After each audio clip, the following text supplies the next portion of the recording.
Hello दोस्तों, hi guys. मैं उर्मिला गोस्वामी गोस्वामी पारंपरिक लोकगीत से आप लोगों का स्वागत करती हूँ। आशा करती हूँ कि आप लोग अच्छे खासे होंगे। अगर मेरे चैनल पर नए हैं तो प्लीज़ मेरे चैनल को सब्सक्राइब कीजिए कि कोई भी मैं गाना अपलोड करूँ तो सबसे पहले नोटिफिकेशन आप लोगों को मिले। और आज मैं आप लोगों को बहुत प्यारी सी एक समधी गारी की सुनाने जा रही हूँ। अच्छा लगे तो कमेंट में ज़रूर बताइएगा और मेरी वीडियो को पूरा वॉच टाइम करके देखिए, जिससे मेरा वॉच टाइम बढ़ जाए। अरे आधी बहुत छिनार आधी आवेल, अरे आधी बहुत छिनार आधी आवेल, अरे आधी बहुत छिनार आधी आवेल।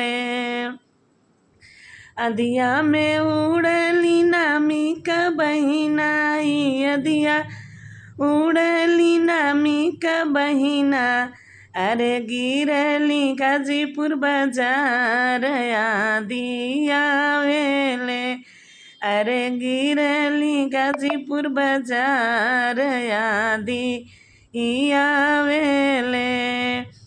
बररस लूटेला मुंशी दरोगा, बररस लूटेला मुंशी दरोगा, अरे बाकी लूटेला कोतवाल आधी आवेले, अरे बाकी लूटेला कोतवाल आधी आवेले।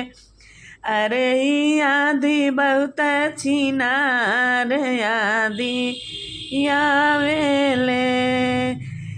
यदिया उड़ली दर्शन का बहिना, यदिया उड़ली मुन्ना का बहिना, अरे उड़ी गिरे आजमगढ़ बाजार आधी आवेले, अरे जाई गिरे आजमगढ़ बाजार आधी आवेले।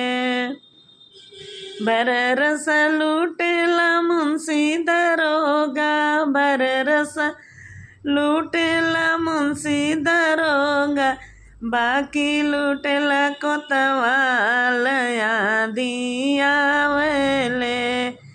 अरे आधी बहुत छिनार आधी आवेले, अरे आधी बहुत छिनार आधी आवेले।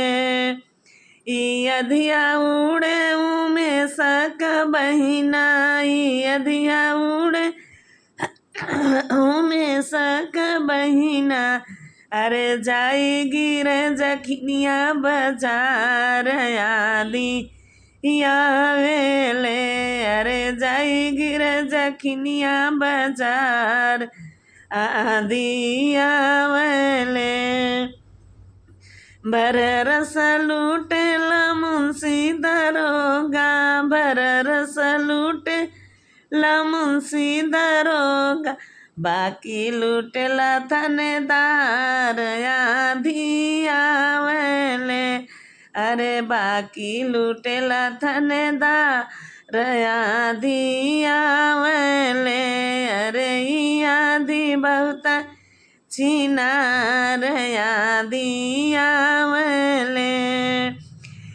अधिया उड़ेली लल्लन का बहिना, अधिया उड़ेली लल्लन का बहिना, अरे जाई गिरे मुहंदाबाद बाजार आधी आवेले, अरे जाई गिरे मुहंदाबाद बाजार आधी आवेले।